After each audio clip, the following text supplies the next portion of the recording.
우리의 도움은 천지를 지으신 여호와 하나님의 이름에 있습니다. 다 함께 성부, 성자, 성령, 삼위일체 하나님께 영과 진리로 예배합시다. 찬송가 615장 그 큰일을 행하신 주께 영광 한 목소리로 찬양하겠습니다.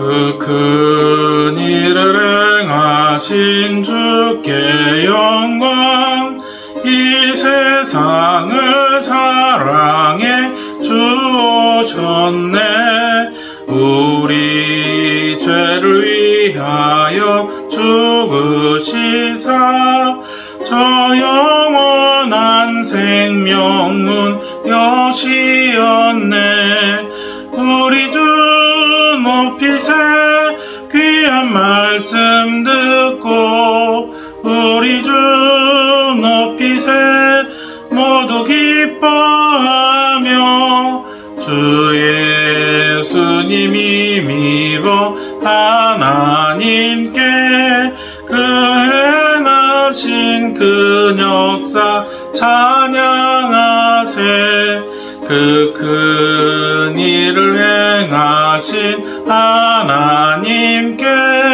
주 예수님이 나여 기뻐하네 주 예수님 우리가 만날 때엔 그 기쁨을 어디에 비하리요 우리 주 높이세 귀한 말씀 듣고 우리 주 높이세 모두 기뻐하며 주 예수님이 미워 하나님께 그 행하신 그 역사 찬양하세. 교동문 129번 종료주일 교동문입니다. 시온에 따라 크게 기뻐할지어다 예루살렘에 따라 즐거이 부를지어다 보라 내 왕이 내게 임하시나니 그는 공의로우시며 구원을 베푸시며 겸손하여서 나귀를 타시나니 나귀의 작은 것 곧 나귀 새끼니라 내가 에브라임의 병거와 예루살렘의 말을 끊겠고 전쟁하는 활도 끊으리니 그가 이방 사람에게 화평을 전할 것이요 그의 통치는 바다에서 바다까지 이르고 유브라데 강에서 땅끝까지 이르리라. 앞에서 가고 뒤에서 따르는 무리가 소위 높여 이르되 호산나 다윗의 자손이여 찬송하리로다. 주의 이름으로 오시는 이여 가장 높은 곳에서 호산나 하더라. 아멘. 새로 번역된 사도신경으로 우리의 신앙 고백하겠습니다. 나는 전능하신 아버지 하나님 천지의 창조주를 믿습니다. 나는 그의 유일하신 아들 우리 주 예수 그리스도를 믿습니다. 그는 성령으로 잉태되어 동정녀 마리아에게서 나시고 본디오 빌라도에게 고난을 받아 십자가에 못 박혀 죽으시고 장사된 지 사흘 만에 죽은 자 가운데서 다시 살아나셨으며 하늘에 오르시어 전능하신 아버지 하나님 우편에 앉아 계시다가 거기로부터 살아있는 자와 죽은 자를 심판하러 오십니다. 나는 성령을 믿으며 거룩한 공교회와 성도의 교제와 죄를 용서받는 것과 몸의 부활과 영생을 믿습니다. 아멘. 오늘 찬송가는 620장인데요. 처음으로 1절 말고 다 한번 불러보도록 하겠습니다. 찬송가 620장입니다.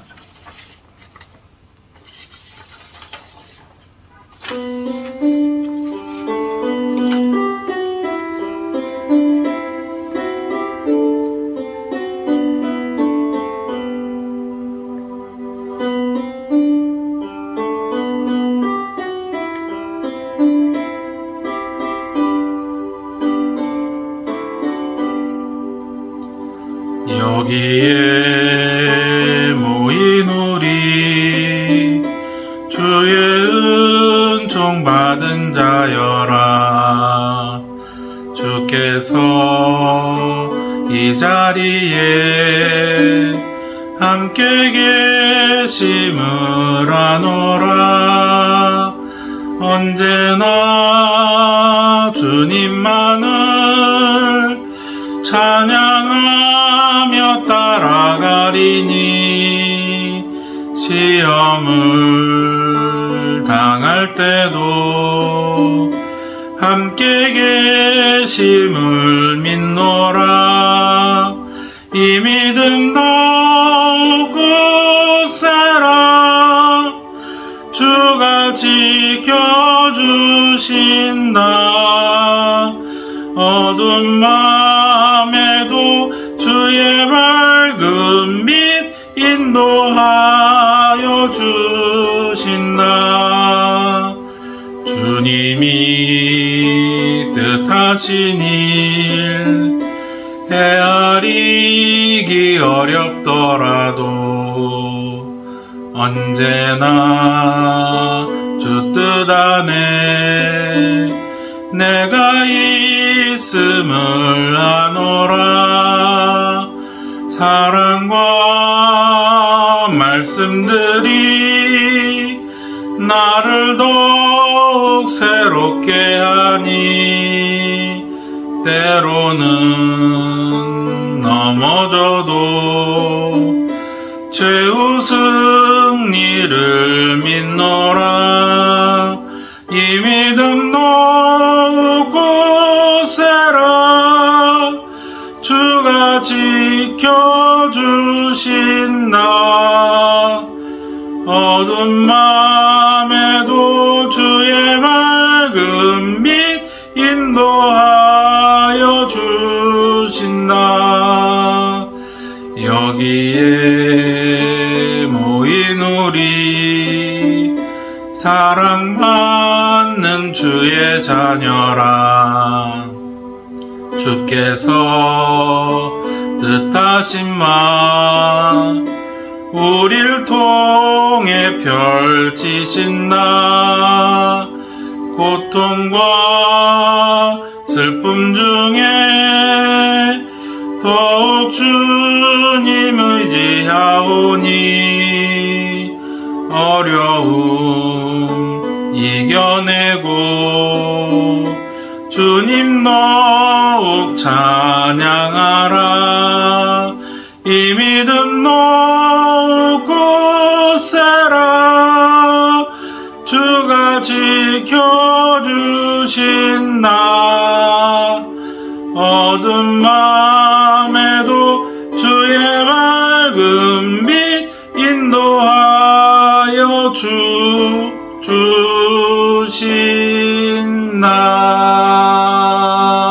주신다. 기도하겠습니다. 사랑하는 주님의 가족 되어서 주께서 주신 그 평안함을 누리며 주님과 함께 예배하게 하시니 감사합니다. 예배하는 마음마다 주의 구원하심으로 기쁨을 주시옵시고 날 위해 죽으시고 부활하신 주님의 사랑을 마음 깊이 새기게 하여 주시옵소서. 종려주일 주님께서 왕으로 예루살렘에 입성하신 날입니다. 저희가 기억합니다. 그리고 우리의 모든 생명을 구원하신 왕으로서 고난의 길을 걸으실 주님을 바라봅니다. 또 이 주간에 주의 죽으심과 부활하심을 저희가 기뻐할 터인데 하나님 주님의 입성이 최후 승리를 이루신 주님의 우리를 향한 끝없는 사랑임을 기억하게 하여 주시옵시고 우리도 경건히 주님을 따르며 주님의 모습을 기억하고 주께서 우리를 향하여 사용하신 그 놀라운 일들을 찬양하며 기뻐하는 시간 되게 하여 주시옵소서. 슬픔 중에 있지 아니하며 경건함 중에 있게 하여 주시옵시고 고난 중에 기뻐하게 하여 주시옵시고 막힌 그 모든 것을 열어 하나님의 나라로 인도하신 그 귀한 은혜를 저희가 찬양하게 하여 주시옵소서. 우리 주님 예수 그리스도의 이름으로 기도합니다. 아멘. 하나님의 말씀은 고린도후서 13장 11절에서 13절까지 말씀입니다. 마지막으로 말하노니 형제들아 기뻐하라. 온전하게 되며 위로를 받으며 마음을 같이하며 평안할지어다. 또 사랑과 평강의 하나님이 너희와 함께 계시리라. 거룩하게 입맞춤으로 서로 무난하라. 모든 성도가 너희에게 문안하느니라. 주 예수 그리스도의 은혜와 하나님의 사랑과 성령의 교통하심이 너희 무리와 함께 있을지어다. 아멘.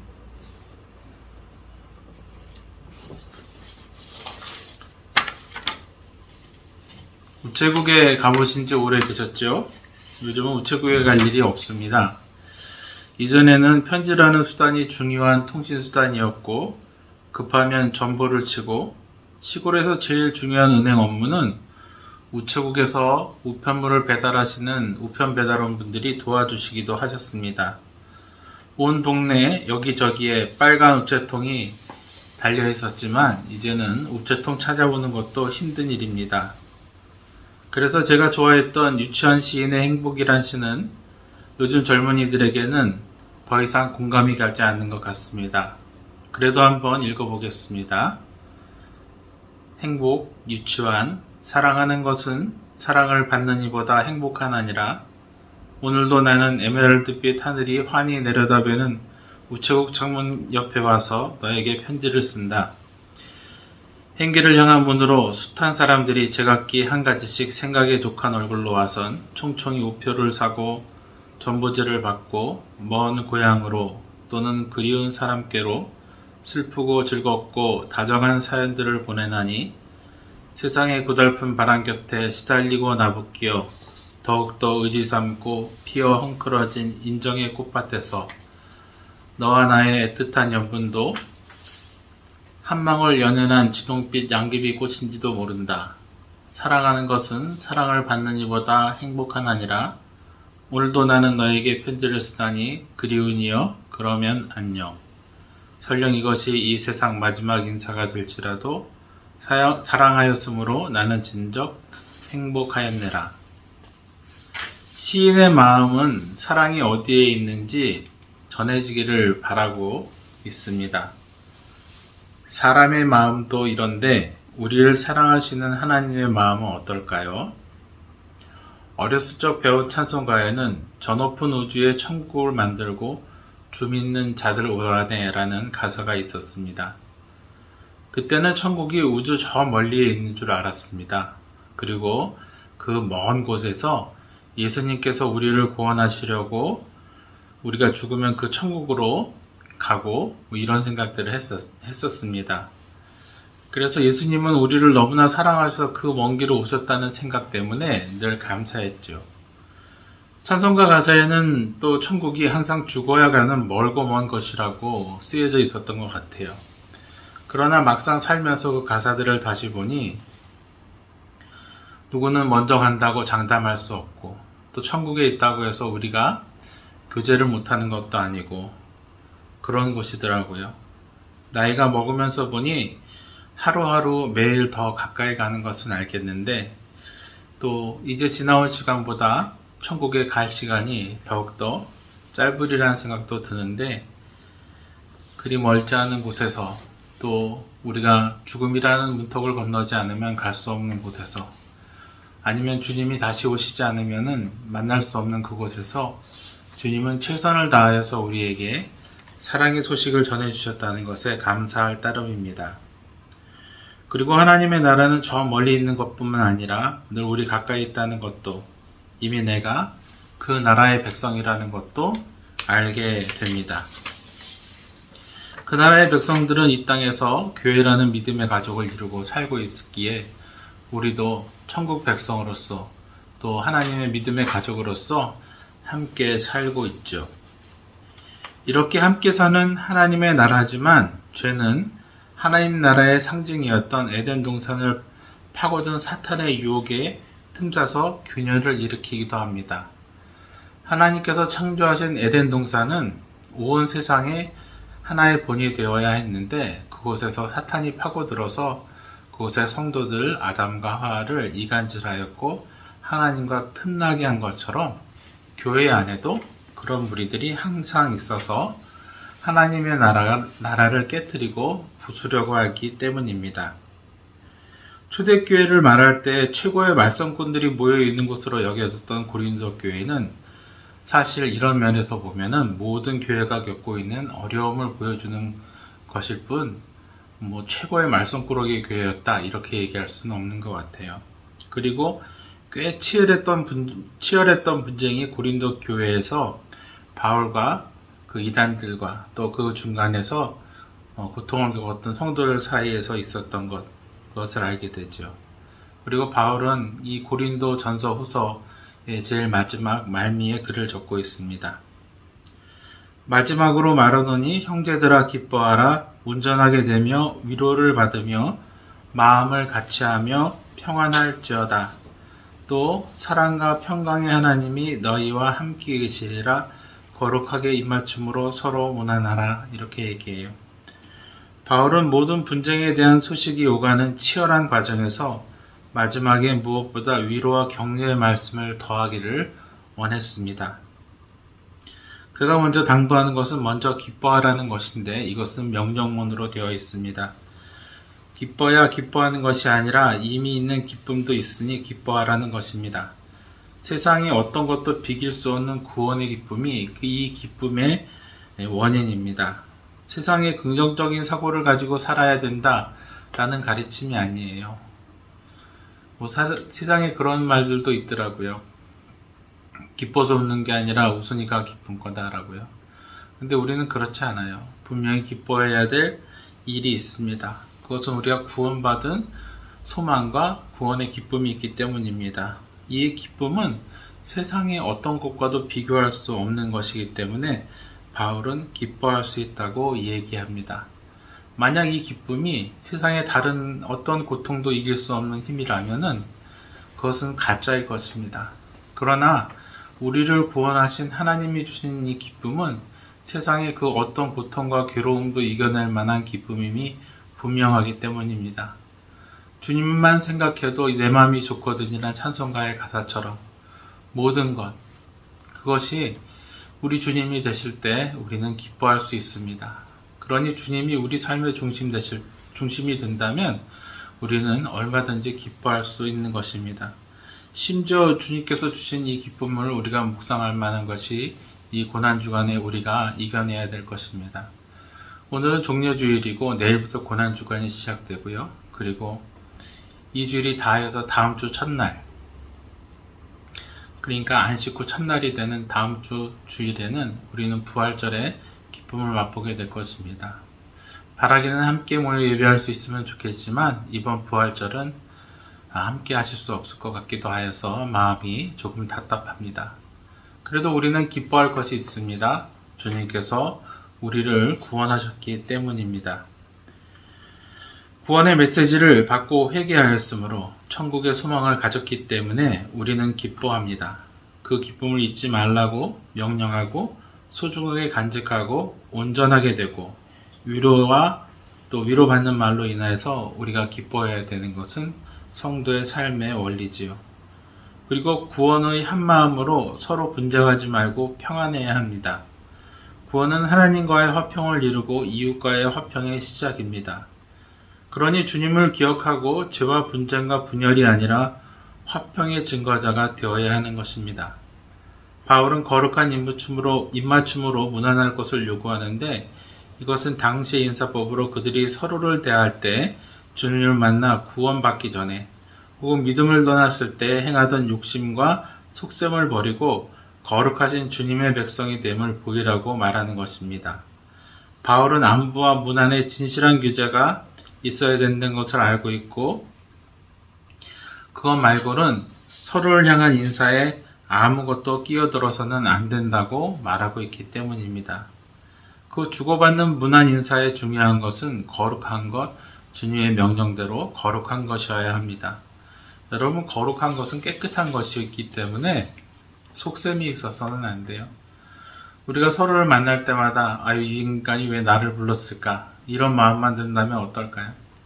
우리가 사랑하는 성도들, 사랑하는 가족들을 만났을 때 얘가 나한테 뭘 바라고 이러는 걸까? 무슨 의도가 있는 걸까? 무슨 꿍꿍이가 있는 걸까? 이런 마음이 있다면 우리가 어떻게 살겠습니까? 거룩한 입맞춤이라는 것은 속셈이 있지 아니하고 하나님의 사랑으로 거룩한 사랑, 깨끗한 사랑, 온전한 사랑, 의심하지 않고 믿는 것, 그것을 이야기합니다. 그들의 인사에는 서로를 향한 진실한 걱정과 안부와 또 그를 향한 거룩한 바람만이 있어야 합니다. 이 사람이 참 잘 됐으면 좋겠다. 이 사람이 나와 함께 구원받았으면 좋겠다. 이 사람이 나와 함께 구원받은 성도의 삶을 살았으면 좋겠다. 나와 함께 주님을 섬기며 살았으면 좋겠다는 그 간절한 바람이 그 안에 들어있어야 하는 것입니다. 그럴 때 우리는 진정한 성도로서의 입맞춤을 하게 되는 것이고 세상도 우리를 보고 살아계신 하나님을 만나게 되겠죠. 바울은 고린도 성도들에게 마지막 인사로서 이것을 당부하고 있는 것처럼 보입니다. 모든 성도가 너에게 문안하느니라. 주 예수 그리스도의 은혜와 하나님 아버지의 사랑과 성령의 교통하심이 너희 무리와 함께 있을지어다. 세계 교회 가운데 유일하게 이 구절을 축도의 구절로 쓰고 있는 나라가 한국교회입니다. 다른 나라는 구약에 있는 모세의 축도를 축도로 쓰고 있죠. 그런데 우리나라는 꼭 이 구절을 축도할 때 쓰고 있습니다. 축도의 내용은 사실 고정된 것이라고 하지는 않아요. 목사가 축복하는데 그 의미가 있다는 것도 아니에요. 축도의 가장 중요한 것은 하나님의 축복이 그들에게 베풀어진다는 것입니다. 우리는 이 축복이 무엇인지 알아야 되는데 모든 성도가 너에게 문안하는 내용으로 바울이 이 축복의 구절을 적고 있다는 것을 기억해 보면 예배 시간에 제가 마지막으로 선포하는 그 축도의 내용은 여러분을 대표하여서 서로가 서로에게 향하는 축복이라고 보시는 게 옳습니다. 다시 읽어보자면은 주 예수 그리스도의 은혜와 사랑에 대해서 이야기하고 있습니다. 그들의 축복은 항상 잊지 말아야 될 예수님의 은혜와 사랑이 있다는 것을 기억하는 데 있습니다. 우리가 하나님의 은혜와 사랑을 기억할 때 우리가 그리스도인 다움을 유지할 수 있기 때문입니다. 아니요, 다움뿐만이 아니라 그리스도인이 되기 때문이죠. 그리스도의 은혜가 우리에게 있다는 것은 주님의 희생이 우리를 살렸다는 것을 늘 기억하고 있다는 것이고 그를 살리신 하나님의 사랑이 이제도 변치 않고 우리를 권고하고 계시며 늘 우리를 붙잡고 계시다는 것을 잊지 말라는 것입니다. 무엇보다 그가 사랑과 성령에 대해서 이야기할 때 교통하심을 말하는 것은 우리가 하나님과의 끊임없는 교제와 또 성도 간의 교제가 늘 있어야 한다는 것이죠. 우리가 함께 성도의 고백을 할 때, 성도의 신앙 고백을 할 때 성도의 교통함에 대해서 이야기합니다. 서로가 서로에게 관심을 가지고 사랑의 표현을 하고 문안을 하며 예수 그리스도께서 우리에게 베푸신 그 사랑을 이야기하는 것, 그것이 그리스도인들이 해야 될 일이라고 말하고 있습니다. 이것이 우리에게 복입니다. 서로가 서로에게 대하여서 주의 살아계심을 증거하고 또 염려하고 함께하는 것, 그것이 복이기 때문에 한국교회는 축도의 구절로 이 구절을 인용하여서 축복을 선포하는 것입니다. 그리고 바울은 이 구절이 성도가 서로 문안하는 내용에 적합하다고 말합니다. 제가 청년 시절에 있었던 교회가 있었어요. 제가 신앙의 어려움을 맞아서 잠깐 한 2년 정도 있었던 교회, 신앙생활했던 교회인데요. 마음에 큰 위로와 회복이 되었던 교회입니다. 그때 저희 담임은 목사님은 아니셨고 전도사님이셨는데 목사님이 되신 후에도 이 축도하실 때 제가 일방적으로 축도하는 것은 나도 우리 교회 성도 중에 한 사람이고 목사의 직분을 갖고 있는 사람인데 일방적이어서 좋아 보이지 않으니 우리 함께 축도합시다 이렇게 말씀하셨어요. 그래서 서로가 서로를 향하여서 손을 내밀고 기도했습니다. 그리고 마지막 구절에 이렇게 했죠. 우리 성도들에게 그리고 성도들이 함께 다음 구절을 이야기합니다. 그리고 목사님에게 이제로부터 영원까지 함께 있을지어다 라고 축도를 늘 마무리 지었던 것을 기억합니다. 방법적으로 어느 것이 전통적이고 옳은 구절이라고 말할 수는 없습니다. 그러나 중요한 것은 서로가 사랑하는 마음으로 서로에게 복을 빌어야 하는 것이 그리스도인의 마땅한 의무이고 예배의 마지막에 이 축복이 들어있는 것은 그 복이 주님으로 말미암아 우리 삶에 실천되고 있다는 것을 고백하기 때문이지요. 내 온 마음과 정성을 다해서 사랑의 마음을 담아 보내드리는 축복입니다. 거짓이 아닌 복음의 구원의 은혜를 전하는 것. 이 인사는 예수님의 은혜와 사랑, 하나님의 사랑으로 주신 사랑으로 주신 구원과 성령님께서 우리를 돌보시는 성도의 삶에 대한 고백으로 우리 사이에 늘 남아 있어야 합니다. 우리는 멀리 있어도 편지를 보내야 할 만큼 멀리 있지 않음에 감사합니다. 언제든지 작은 전화기만 들면 여러분들의 모습과 얼굴을 볼 수 있습니다. 몇 주가 지나고 한 달이 다 되어가는 격리 생활이지만 우리는 서로의 목소리와 음성을 통하여서 또 작은 메신저를 통하여서 우리가 서로에게 살아있음과 또 우리의 믿음의 진실함을 보일 수 있습니다. 앞으로 더 큰 고난이 닥쳐올 수도 있습니다. 그래도 우리에게는 함께 나눌 복음이 있고 성도가 있어서 행복함을 기억하십시오. 그리고 문이 열려지고 함께 예배하는 그날 반가운 얼굴들, 서로 거룩한 입맞춤으로 문안할 날들을 기대합니다. 그리고 주님께서 주신 그 입맞춤이 우리에게 남아있어서 성도와 성도에게 또 믿지 않는 이들에게도 거룩하게 전파되어 축복이 될 것을 기대합니다. 기도하겠습니다. 사랑하는 주님 앞에 나와 예배하며 주의 말씀을 듣습니다. 주님의 사랑이 얼마나 큰 것인지 헤아릴 수조차 없지만 그 먼 곳에서 이곳까지 또 늘 함께 그곳에서 우리를 보고 계시고 사랑하시고 돌보시고 계심을 고백합니다. 주여, 저희가 이 거룩한 서로를 향한 사랑의 입맞춤을 잊지 않게 하여 주시옵소서. 우리 주님 예수 그리스도의 이름으로 기도합니다. 아멘. 찬송가 50장 불러 봉헌하도록 하겠습니다.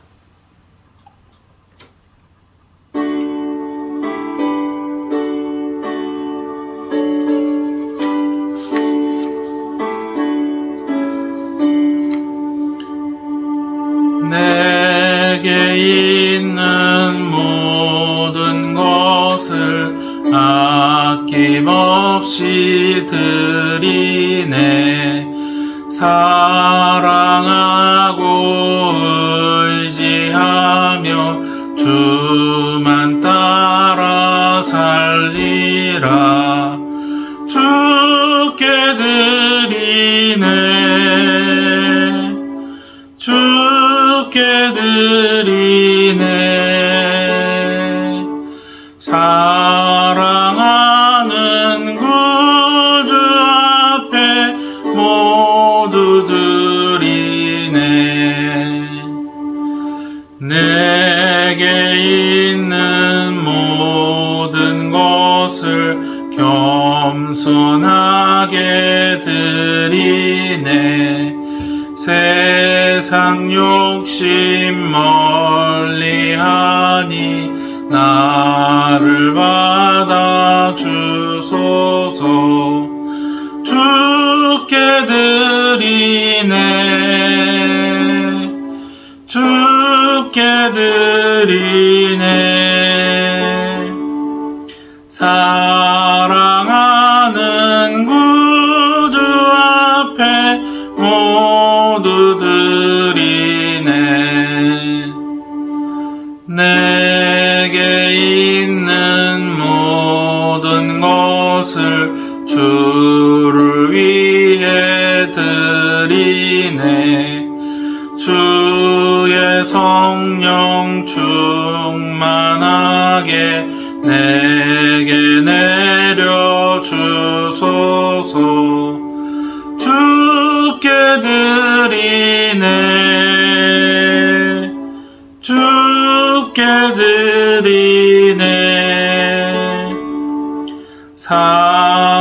사랑하는 구주 앞에 모두 드리네.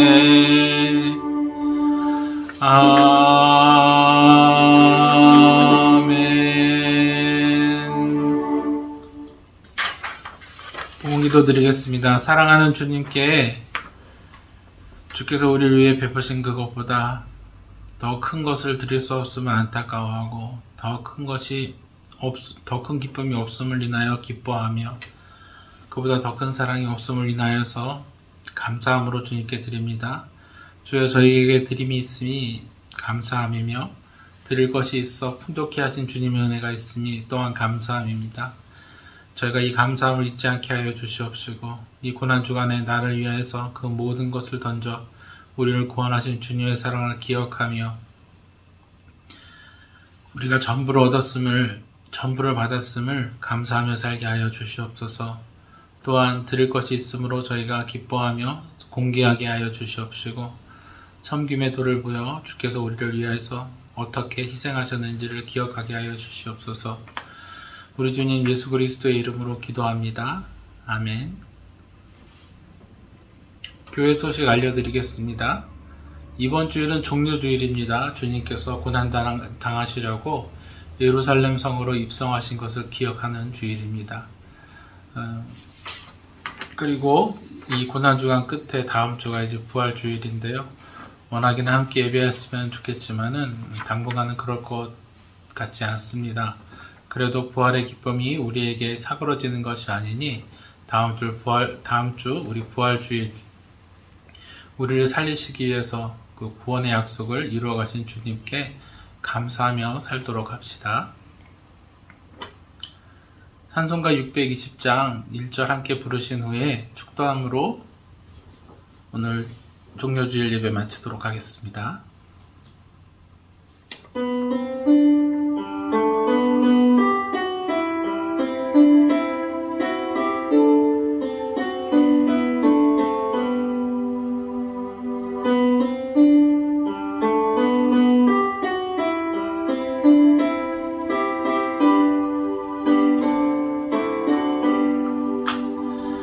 여기에 모인 우리 주의 은총 받은 자여라. 주께서 이 자리에 함께 계심을 아노라. 언제나 주님만을 찬양하며 따라가리니 시험을 당할 때도 함께 계심을 믿노라. 이 믿음도 굳세라. 주가 지켜주신다. 어두운 맘에도 주의 밝은 빛 인도하여 주신다.